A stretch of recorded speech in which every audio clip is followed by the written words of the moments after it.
happened? I mean, was this a coincidence that two books would come out at the same time about the group? No, he was just being mean. He knew that I was writing the book of John and Denny and Cass's estate to write the book because I didn't want anyone to be upset.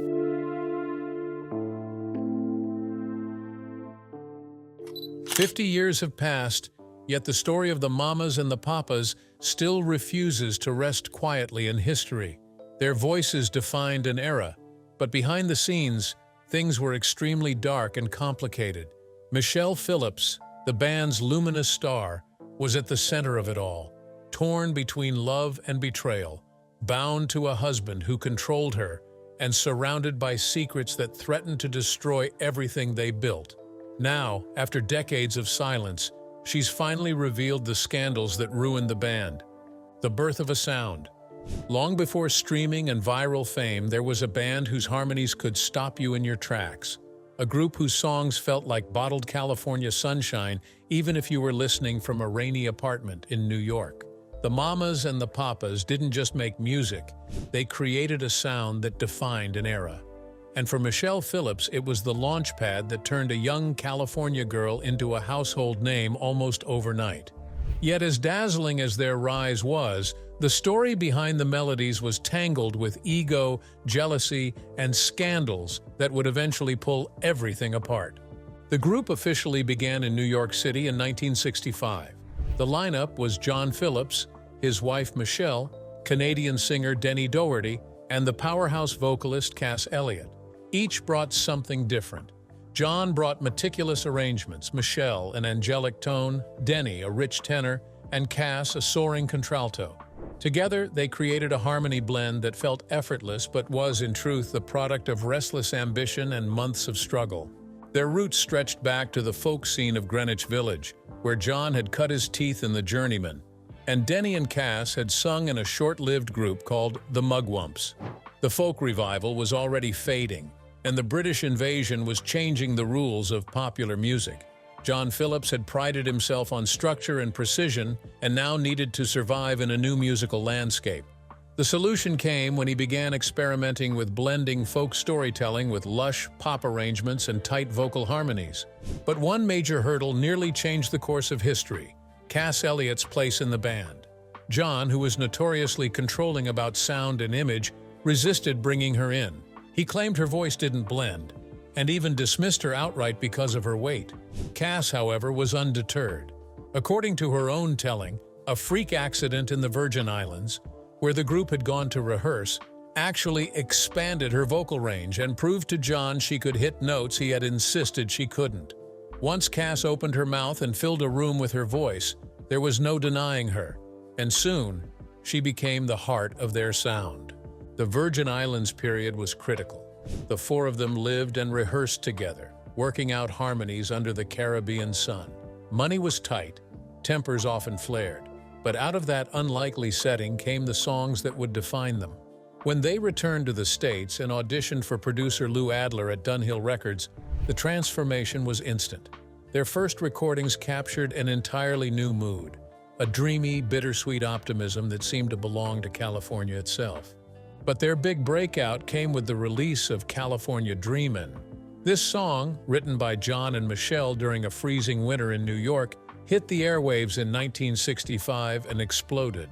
Suddenly, that longing for warmth and escape was an anthem, and the Mamas and the Papas were everywhere. The success was staggering. In just a few short years, they sold around 40 million records worldwide and scored 6 top 10 hits on the Billboard Hot 100. But beyond the numbers, their influence was cultural.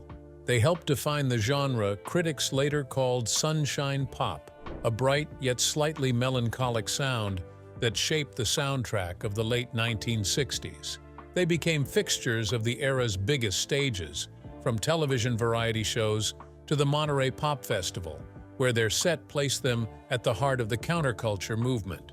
For Michelle, who had been plucked from relative obscurity as John's young wife and creative partner, the fame was surreal. Practically overnight, she went from a California girl who loved folk clubs to an icon of style and sound, photographed in flowing dresses and fringed jackets, her face as recognizable as the songs blasting from every radio. The spotlight loved her, but inside the band, the pressure was already building. While the awards and sales told one story, the real drama was happening within the group itself. There were love affairs, betrayals, power struggles, and the kind of chaos that no harmony could smooth over. And just like that, the dream behind the Mamas and the Papas began to fracture. The cracks and creative tension. The magic of the Mamas and the Papas was built on harmony. But offstage, harmony was the very thing they could never hold on to. At the center of it all was John Phillips, the group's undisputed leader. He wrote most of the songs, arranged every part, and kept a tight grip on how things should sound. To John, control was non-negotiable. He believed that without his guidance, the group would fall apart. But that same grip quickly began to strangle the freedom of everyone around him. Cass Elliot, with her powerhouse voice, wanted more than just to blend into John's carefully constructed arrangements. She craved the solo spotlight, and audiences adored her. But John fought against the idea of letting Cass shine too brightly on her own, fearing it would upset the group's balance and weaken his authority. Cass, who had struggled for years to be taken seriously because of her weight and appearance, wasn't just asking for solos, she was demanding recognition. And every time John pushed back, the resentment grew deeper. Michelle Phillips had her own battles. She was young, stunning, and suddenly one of the most recognizable women of the 1960s. But while John had brought her into the band, he wasn't ready for the independence fame gave her. Michelle started voicing her own ideas, pushing back against John's commands, and leaning into the attention that surrounded her. However, John, already known for being possessive, became consumed with jealousy, not only over Michelle's independence, but also over the men around her. This tension didn't stay at home. It spilled into the studio, where arguments became routine and recording sessions turned toxic. Denny Doherty, caught between it all, often found himself in the most uncomfortable position. He admired John's songwriting, adored Cass's voice, and shared undeniable chemistry with Michelle. But the web of personal relationships made it nearly impossible for him to stand on neutral ground. Denny was soft-spoken and easygoing by nature, but in this band even he couldn't escape the whirlwind of jealousy and betrayal. The recording process, which should have been their creative sanctuary, became a battlefield. Members began recording their parts separately, avoiding being in the studio at the same time. Instead of singing face-to-face, they layered their voices on tracks recorded in isolation. What once felt like a family creating magic together had become a cold, mechanical process held together only by John's insistence on perfection. And sometimes the music itself carried their grudges. The single I Saw Her Again, released in 1966, was born directly out of betrayal. The song, with its upbeat melody and cheerful sound, was actually a passive-aggressive dig, hiding John's fury in plain sight. Fans sang along, unaware they were echoing John's private rage. Cass, meanwhile, grew more and more frustrated. Her voice was the soul of their sound, yet John constantly sidelined her, giving Michelle parts that Cass could easily have carried. In interviews, Cass later admitted that she often felt dismissed, as though John saw her as less marketable despite her talent. She had fought so hard to be part of the group, and this sting of rejection was brutal. She stayed loyal, but bitterness took root, and it showed in the way sessions dragged on and tempers flared. The creative differences weren't just personal. John wanted everything to sound polished and exact, but the others often preferred a looser, freer style. This clash slowed them down. Projects were delayed, studio time was wasted, and opportunities slipped through their fingers. What should have been a steady climb to even greater success turned into a stop-and-go struggle where each new record was a fight to the finish. By the late 1960s, the cracks weren't just whispers anymore. They had become obvious fractures. The public saw a group delivering perfect harmonies, but those who worked with them knew the truth. Missed recording sessions, canceled appearances, and endless arguments became part of their routine, and every triumph was undercut by a fresh wave of resentment. And soon, the battles would leave the studio and spill into every corner of their lives, threatening not only the band's future, but also the relationships that had once held them together. And once the cracks turned into full-blown battles, the music alone was no longer enough to keep the Mamas and the Papas alive. The personal battles. For all the glamour of the 60s, the members of the Mamas and the Papas carried burdens that fame couldn't erase. Their voices blended like magic on stage, but offstage, each of them was fighting demons that would slowly unravel the fragile trust holding the group together. Cass Elliot, adored by fans as Mama Cass, faced one of the harshest battles. Her voice was undeniable, yet the world rarely let her forget her size. In an industry obsessed with image, Cass's weight made her a target for cruel jokes and constant scrutiny. She had grown up fighting for respect, learning early on that her talent had to be twice as strong to silence the criticism. Even as she stood before sold-out audiences, the pressure to conform to Hollywood's narrow standards of beauty never left her. The teasing from John Phillips, the whispers in the press, and the unspoken comparisons with Michelle's model-like figure weighed on her as heavily as any physical burden. The toll wasn't just external. Inside, Cass wrestled with deep self-doubt. After a solo show in Las Vegas, which she had hoped would cement her career outside the group, she was crushed by negative reviews that painted her as out of place and awkward on her own. That backlash cut her confidence in half. She slipped into periods of depression, retreating from the spotlight and questioning her worth, even as fans continued to adore her voice. Her laughter and warmth made her beloved, but behind that bright persona was a woman struggling to believe she was truly enough. While Cass battled self-image and mental health, John Phillips spiraled into darker territory. The control that once fueled his creative vision morphed into paranoia, erratic moods, and substance abuse. These substances and alcohol became fixtures in his life, eating away at his sharpness as a songwriter and his stability as a leader. By the 1970s, his addiction was no longer a secret. Insiders described him as brilliant but increasingly unpredictable, swinging from charm to cruelty in the space of a single night. The damage only deepened with time. By the early 1990s, years of hard living had ravaged John's body, leaving him in desperate need of a liver transplant. The operation saved his life in 1992, but it didn't erase the years of paranoia and distrust that had taken root. Insiders who knew him in his later years often spoke of his erratic behavior, his tendency to lash out, and the way illicit substances continued to haunt him even after the transplant. For a man who once demanded perfection in every note, the loss of control was devastating, and it left scars on everyone who had worked with him. Denny Doherty, the easygoing tenor whose voice carried some of their most iconic songs, was quietly enduring his own struggles. His health began to decline in the decades after the band's heyday, and by the time he reached his later years, he faced serious medical battles, including kidney failure, surgeries, and the terrifying reality of an aortic aneurysm. The once carefree singer who had seemed to float through the group's drama found himself in and out of hospitals, his body paying the price for years of stress, hard living, and the weight of old regrets. Michelle Phillips, meanwhile, carried wounds of a different kind. Being married to John meant living with both his genius and his volatility.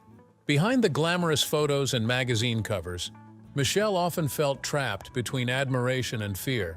John's temper could ignite without warning, leaving her shaken and uncertain. She later admitted to the emotional toll of navigating his moods, the jealousy, the controlling behavior, and the constant suspicion. Fame had given her independence, but it had also chained her to a man who could be both her partner and her tormentor. The fear of what might happen if she crossed him too far was real, and it lingered long after the marriage collapsed. Together, these battles ate away at the band's foundation. Cass's insecurities, John's addiction, Denny's declining health, and Michelle's trauma greatly influenced their music. The trust they once shared eroded slowly, replaced by caution, distance, and a sense that the bond that made their harmonies soar was no longer strong enough to carry them forward. What the public saw as a dream was, in truth, a group of broken individuals trying to hold it together while their personal struggles pulled them further apart. And it was in the middle of this chaos that another layer of tension, including tangled affairs and love triangles, threatened to rip them apart in ways the music could never repair. Affairs and love triangles. If the music of the Mamas and the Papas was all about harmony, their personal lives were the exact opposite. Behind the polished vocals and smiling photo shoots, the group was caught in a messy web of affairs and heartbreak that would poison their collaboration and haunt them for decades. The most explosive scandal was Michelle Phillips's affair with Denny Doherty. At the time, Michelle was still married to John, who had already established himself as the controlling architect of the band. To outsiders, Michelle and John looked like the glamorous couple at the center of it all, young, beautiful, and successful. But inside that marriage, Michelle was restless, and Denny's charm proved impossible to resist. Their secret relationship burned with the kind of intensity that could never stay hidden for long. When John eventually found out, it ignited a storm of rage and jealousy that shook the entire group. For Cass Elliot, this was agony on two fronts. She had fallen deeply in love with Denny, a love that was never returned. Cass's devotion wasn't a fleeting crush. She adored him so much that she even went as far as proposing to him. Denny, however, rejected her, admitting years later that he simply didn't feel the same way. That rejection devastated Cass, who had already endured years of being sidelined by John's decisions. Watching Denny choose Michelle instead of her only added to her heartbreak. And the cruel irony? She still had to sing love songs alongside both of them, blending her voice with theirs while carrying the weight of unrequited love. John, for his part, was no saint. While raging over Michelle's infidelity, he was engaged in multiple affairs of his own. His hypocrisy made the situation even more toxic. He expected Michelle to remain loyal, yet he freely indulged his own impulses. At the same time, his jealousy was relentless, and his paranoia about losing control of both Michelle and the band only intensified. The double standard was glaring, and it fed into the growing resentment between him and everyone else. Michelle didn't stop with Denny either. She later became involved with Gene Clark of the Byrds, another figure in the tight-knit California rock scene. That affair added fresh fuel to the fire, widening the rift with John and deepening the fractures in the group. For John, every new betrayal felt like an open wound, and instead of resolving the issues, he let his bitterness bleed directly into the music. One of John's most ruthless tools was his songwriting. He used lyrics as weapons, turning private betrayals into public humiliation. "I Saw Her Again" was the clearest example, a hit single that masked his fury over Michelle's affair with Denny beneath a catchy melody. Fans sang it joyfully, unaware that it was John's way of lashing out, embedding his anger into the very music that was making them famous. For the band members, recording those songs meant reliving the pain in every note, a constant reminder that their private lives were now etched into history. At the peak of the turmoil, Michelle paid the price for her affairs in the most dramatic way possible. She was temporarily fired from the group. John replaced her with Jill Gibson, a singer-songwriter and girlfriend of producer Lou Adler. Gibson was talented, but she was no Michelle. Fans immediately noticed the difference, and the backlash was swift. After only a few months, Michelle was brought back, but the message was clear. Her position in the band was never entirely secure, and the shadow of her betrayal would never really disappear. For Cass, the love triangle left scars that went beyond professional frustrations. Her heartbreak over Denny's rejection was amplified by the cruel reality that she had to stand beside him and Michelle night after night, pretending nothing was wrong. It wasn't just painful, it was isolating. While the others were entangled in messy relationships, Cass was left on the outside, her feelings dismissed, and her role in the group reduced to the voice without the romance. Her laughter and humor masked the pain, but those close to her knew the rejection stayed with her until the end. All of these entanglements poisoned the very foundation of the band. Trust crumbled, loyalties shifted, and rehearsals often felt like battlegrounds. Instead of focusing on music, the members carried grudges, heartbreak, and betrayal into every session. What began as a band built on love, friendship, and shared dreams had morphed into a tangle of jealousy and resentment. And as the affairs piled up, so did the consequences, leading not only to fractured relationships but also to controversies that would become some of the most damaging scandals of their careers. The most damaging controversies. If affairs and jealousy fractured the Mamas and the Papas from the inside, the controversies that followed in later years nearly destroyed the way people remembered them. These weren't just petty arguments or studio fights, they were scandals so disturbing and tragic that they overshadowed the music itself and reshaped the group's legacy forever. At the center of many of the darkest stories was John Phillips. Behind the image of a sharp songwriter and ambitious leader was a man whose behavior toward Michelle was marked by volatility and at times outright violence. Michelle has spoken of the fear she carried in their marriage, recalling the physical and emotional maltreatment that haunted her long after their divorce. To the world, she was the golden California beauty. But behind closed doors, she was navigating a relationship that often felt dangerous and suffocating. Those stories painted John as a deeply destructive figure, whose cruelty left lasting scars. But the most controversial revelation came from his daughter, Mackenzie Phillips, decades later. In her memoir, she detailed claims of a long-term, substance-fueled, inappropriate relationship with her father, beginning when she was a teenager. The allegations were shocking, painting a picture of manipulation, addiction, and betrayal that went far beyond anything fans could have imagined. The book turned John from a controversial figure into one of the most reviled names in rock history. For many, those claims permanently tainted his legacy, making it impossible to separate the music from the disturbing truth of who he was at home. Even Cass Elliot, whose warm spirit and dazzling voice had made her beloved, wasn't spared from damaging rumors. Though never confirmed, whispers about substance abuse followed her throughout her career. For a woman already battling stereotypes and cruel remarks about her weight, these rumors added another layer of judgment. Cass had fought to be recognized for her voice rather than her appearance, yet gossip about addiction overshadowed her artistry and left her battling not just public perception but the private toll of being misunderstood. The backlash wasn't confined to the tabloids. Mainstream media coverage often zeroed in on the scandals, using them as a lens to view the group. The darker the revelations became, the harder it was for audiences to remember the innocence of songs like California Dreamin' or Monday Monday. Every interview, every retrospective seemed to circle back to John's abusive behavior, Mackenzie's claims, or Cass's struggles. The narrative had shifted from a story of a legendary harmony group to a cautionary tale about fame, addiction, and abuse of power. Michelle herself never softened her words when it came to John's behavior. In later years, she expressed bitter relief that he was gone, speaking bluntly about the pain he caused her and others. For a long time, her candor shocked fans who had grown up idolizing the group. But for Michelle, honesty became the only way to make sense of what she had lived through. She wasn't willing to hide behind nostalgia or protect John's reputation. She spoke from the perspective of someone who had survived his control, his betrayal, and his violence. Cass's story, too, became clouded by one of the cruelest myths in rock history, the claim that she died by choking on a ham sandwich. The rumor spread quickly after her sudden death in 1974, turning tragedy into a grotesque punchline. For decades, that story clung to her name, overshadowing the truth. It wasn't until her daughter and close friends repeatedly debunked it that people began to confront how damaging the myth had been. Cass had died of heart failure, not from a sandwich, but the careless rumor revealed how little respect she was given, even in death.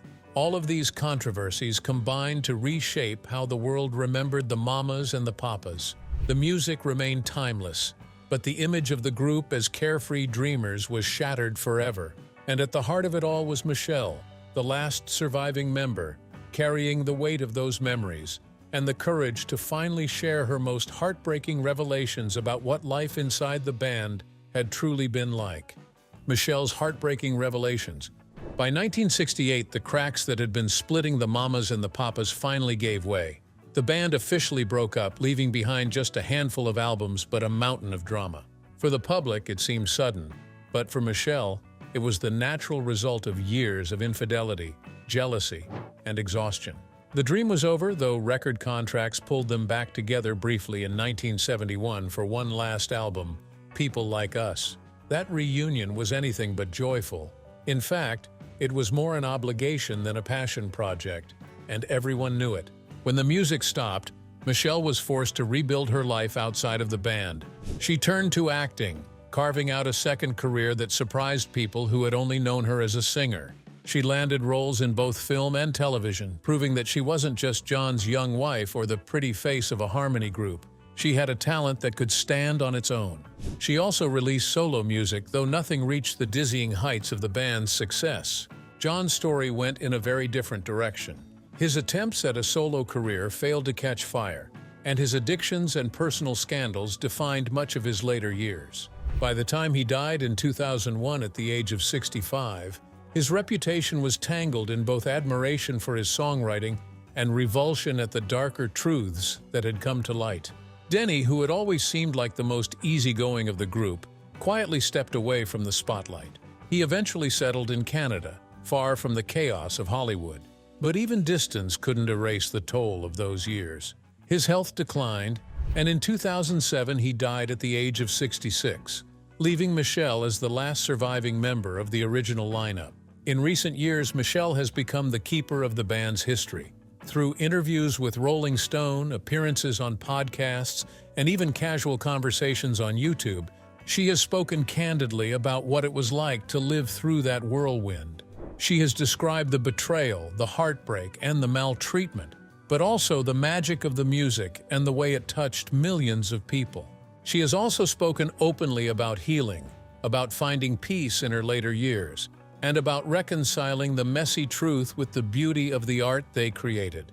She knows the scandals will always be part of the band's story, but she also insists that the legacy of the music is bigger than the chaos.